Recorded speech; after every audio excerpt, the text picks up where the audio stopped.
Hi guys, Robbo46 here, welcome yourselves back to MotoGP 17. This is the final Moto2 video in managerial career. We are on pole position at Phillip Island. Our teammate is second last. I want to end the season on a high, which we couldn't quite manage to do in Moto3 because Valencia happened and we didn't really get the win there. So hoping to make amends in Moto2. Let's hope we can have 3 good races. We've got Phillip Island, Sepang and Valencia. I like Phillip Island. Sepang is okay. And I don't like Valencia. So not the two best tracks to finish with, but let's have a good time at Phillip Island. So just 3 races left aboard our, I was going to say trusty KTM, but it hasn't been the easiest bike to use all season. That front end just not really wanting to feel like it's doing anything at all.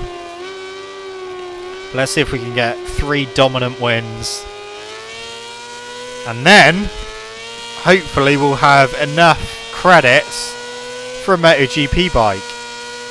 Now there has been an update now for the Xbox One. I know that the PS4 had the update for a little while, and we finally got the update as well. As you can see, the tyre wear graphic is slightly different. The white tyres there, they go down rather than turn to red like they did previously.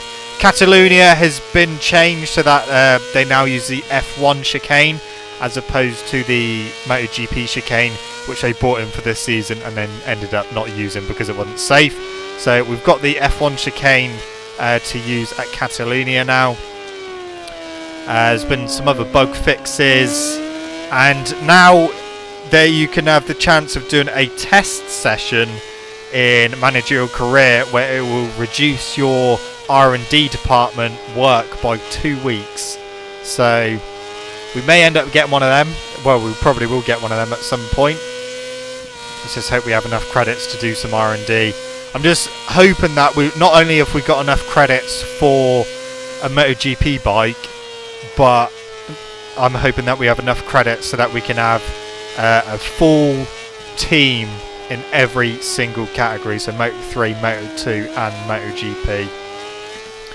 I haven't quite decided what I'm going to do with Rodriguez yet.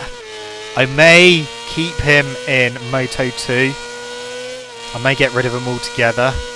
He's been okay. Occasionally he'll stick in a really good performance, but it's not very often that happens, so I don't know. But the thing is, once we've done with Moto2 and we're going to MotoGP, we don't really have to worry about credits too much because we won't have to save for another bike for another category. So when we get credits, we can spend them willy-nilly on upgrades for our teammates. So we can upgrade the Moto3 bike and this Moto2 KTM bike and try and help out our teammates like that.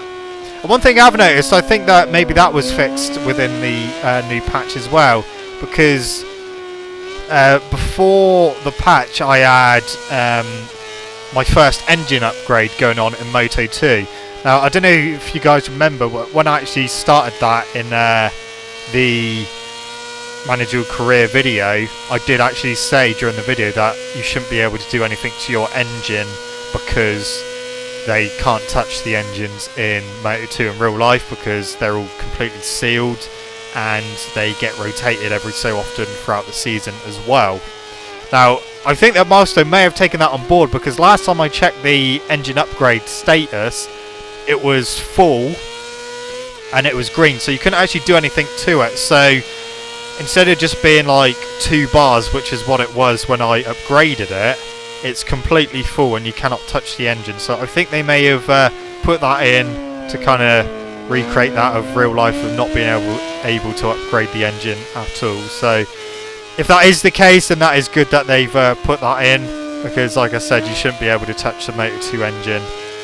But yeah, so as far as I'm aware, you cannot do any more Moto2 engine upgrades unless you can just do the one, but I don't think that's the case. I think they've completely blocked it off now. But we're nearly done with Phillip Island already. This race I mean, the track isn't the longest circuit in the world, but this race has gone on really quickly. We've got 2.5 seconds over Marquez. Of course, he's fighting with his teammate for second in the championship. I'm not going to really worry about either of them. We're just going to run to the line. And we're going to take the win. And we've got 2 races left in Moto2. I'm actually really looking forward to getting up to MotoGP now, because I've pretty much had enough of this KTM bike. It's not that great to use. Our teammate finished in 30th place, so didn't get the objective. But next race, almost got pole position, but in the dying moments we got beat by Luti and Marquez. So we start in 3rd place. Our teammate will start last, standard. It was a wet track, but it was drying, and I so thought I had pole position, but it was literally the last like 2 minutes those two got ahead of me. But let's go do this. So it's going to be a wet race. That's something else that they fixed in the update, is that you're going to get more wet races, because it was bugged and you didn't really get any wet races at all. You're going to get more random wet weather races, and also the AI are more likely to crash randomly as well. So that was obviously something that quite a lot of people were complaining about, that they just ride around on rails and nothing happens to them. So you may see them crash once in a while now. We're in the lead. We've got Morbidelli right behind us. Piscini in 3rd. We're drifting very wide. In fact, we've gone off track. They've both come past, although Piscini couldn't quite make it stick. So shove up the inside of Morbidelli. Rain is starting. Here we go. So our first wet race in a very long time. Morbidelli right behind us. Oh, hello. Just trying to barge his way through. That's fair enough. I think I've done those kind of moves on him before, so I'll take that.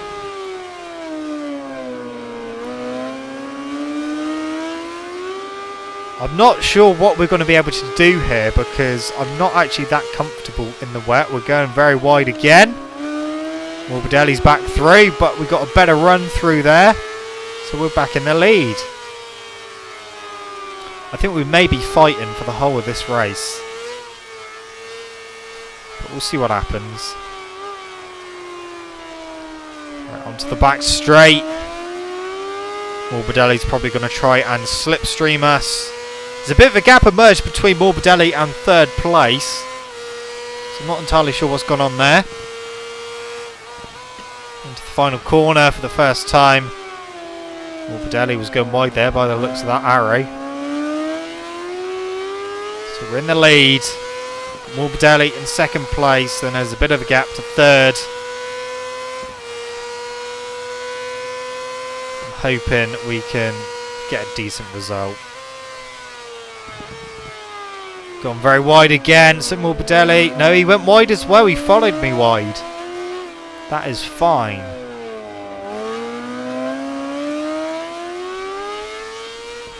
Try and pull away from him. Try not to spin up too much out of this corner, which is very easy to do. Morbidelli's over a second behind now.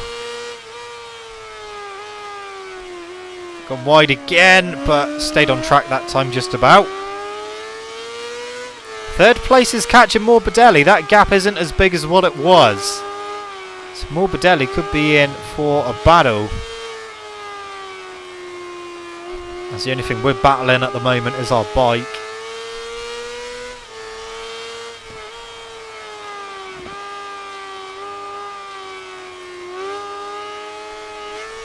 Okay, that gap is extending to Morbidelli.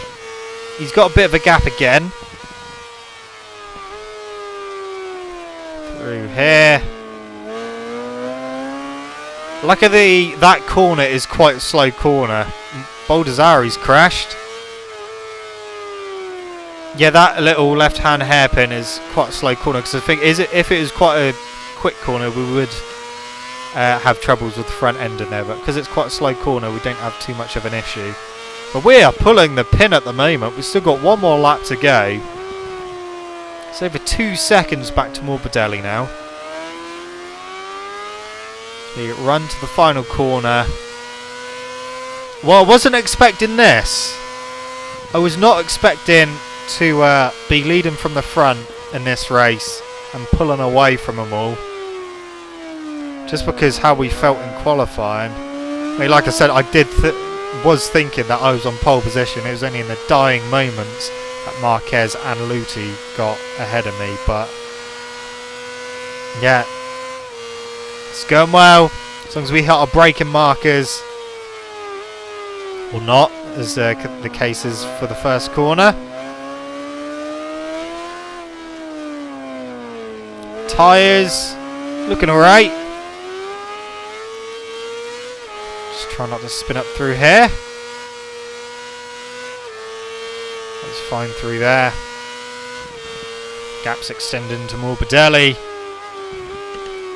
So no one showed us a wheel in Phillip Island.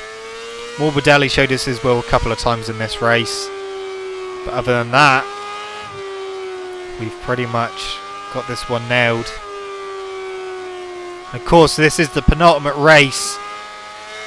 We've got one more race to go in Moto2. And then we can get off this bike and get on to one of the Grand Prix bikes. I already know what I'm going to go for if we have enough credits. I am a bit concerned that we may have enough credits for this bike, but that will mean that we're not going to have enough credits to get teammates in any of the other classes. So we may not be able to get on the bike that we want to. I mean, the bike I want to get onto is the Suzuki, but the Aprilia and KTM are a lot less expensive.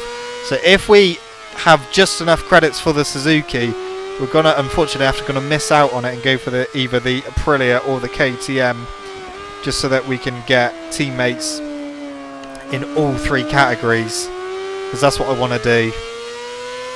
So we'll have to wait and see what we get credit wise in this race and the next race. Hopefully, fingers crossed, our teammate will pull his fucking finger out and get us a good result for some decent credits, but I can't rely on him at the moment. We run to the line now. Been quite a simple race. Apart from Morbidelli showing us a wheel near the beginning. But a win in the wet. 2.7 seconds, right. Where did our teammate finish? Oh, hello, there he is. 22nd place, he hit his objective. Thank you very much. Final race now, Valencia. We are on pole position. I just went all balls out for it. Where's our... No. I didn't go down far enough. He's second last. When it stopped, I thought I'd missed him, but no, unfortunately not. So here we go. Final race of Moto2. We're going to go and try and get a dominating victory again. I want to finish on a win for Moto2. It's been a tough old season. I know our results have been pretty good, but I mean, they've been good considering we've been struggling with the bike at quite a few tracks. Oh, shit. Yeah, that lost us drive. That lost us a couple of positions. So Morbidelli and Luti are through. Oliveira's trying to come through as well, but we're going to go up the inside of Luti here. And then shove up the inside of Morbidelli here. So back into the lead. Morbidelli's going around the outside though, but we're on the inside for the right-hander. He's gone wide. Oh, Luti's barged his way through. That's a bit ruthless. At the inside of him, we're going to go wide, aren't we? Yeah, thought so. Alright. Try and get Luti back. Go around the outside of him. Back in the lead. Going to have to outbrake him though. No, he nudged just wide. Ooh, Morbidelli's gone. Morbidelli's crashed. Okay, so Morbidelli has crashed out of 4th place. So his title fight is over. It will depend on where Marquez gets. I think he's pretty safe for 2nd place in the championship anyway. But that's what I was talking about when I was talking about the update and them saying that the AI will crash occasionally. That was a prime example of Morbidelli Just completely thrown out the road. But we're in the lead. We've got Luti right behind us. Not quite pulling away yet.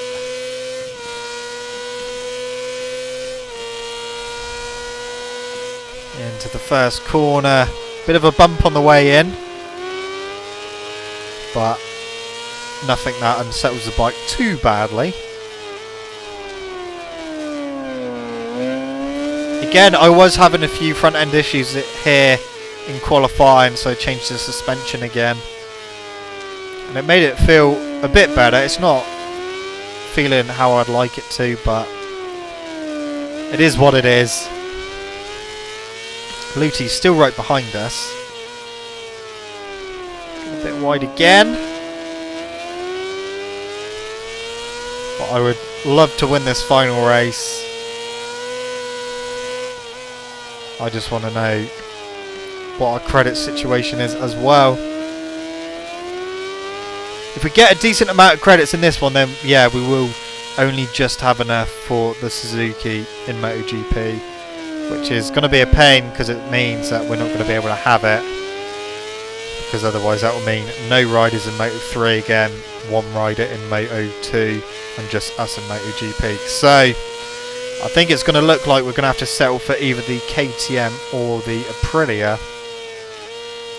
I'm thinking more towards KTM just because I love the sound of that in this game. Probably the best sounding bike in the game. Oh, we've definitely pulled the pin now. One lap to go. The gap is over 1.5 seconds, so we're looking good. Just try and keep it up. Passini's crashed. Passini has crashed out of the race. So Morbidelli and Passini have now crashed, so not a good day for the quick Italians. But for the quick Brit at the front, we're doing alright.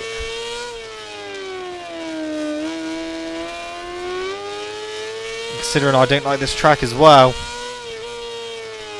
It's going well.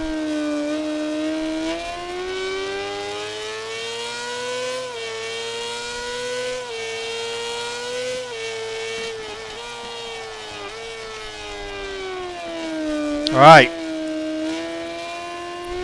Just the last sector to go. And then we're done in Moto2. Thank fuck for that. I have pretty much had enough in Moto2 now. We can go up to MotoGP, where we belong. Final corner.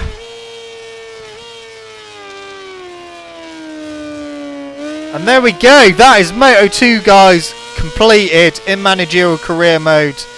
We have won the championship. We've won loads of races. I think we've only ever got first or second in this championship on a bike that I haven't been that comfortable on all season. That's Moto2 done. We are finished, finally. That's all confirmation of the championship. Morbidelli does take second place from Marquez in third. Whew. Yeah, really happy that we have finished Moto2. We are going up to MotoGP no matter what. It just depends whether it's going to be a KTM or an Aprilia. Like I said, it's more likely going to be a KTM just because I like the sound of it a lot better than any of the other bikes. Let's see what credits we get anyway. So we have just got enough for a Suzuki. Holy shit! Okay, that's a lot of credits. That's basically pretty much just doubled what we already had. So that means we do have enough for a Suzuki. And we will have enough for more teammates. So we don't have to settle for a KTM or an Aprilia. We can, in fact, go for a Suzuki. There's that test session I was on about earlier on in the video about the update. So you can do a test session which reduces your R&D by 2 weeks. Of course, we don't actually have any R&D going at the moment, so there's no point even doing it. So we'll just do whatever. I don't know, do that. Okay, let's go pick our Suzuki and our colour scheme and sponsors and all that. So I'll catch up with you guys in a sec when I've done it all. So here we go. This is our team for next season. I even had enough money or enough credits to upgrade the Mahindra to a Honda in Moto3. So we've got 2 riders in Moto3 on a Honda, 2 riders in Moto2 on a KTM, and myself and another rider in MotoGP on the GoPro Suzuki. And I decided to keep Rodriguez in Moto2 because I will be upgrading that bike throughout the season, as well as the other bikes as well. So we've got a lot to look forward to. It costs us a fuckload of credits to do all of this. Luckily, we got a huge chunk of credits at the end of the Moto2 season.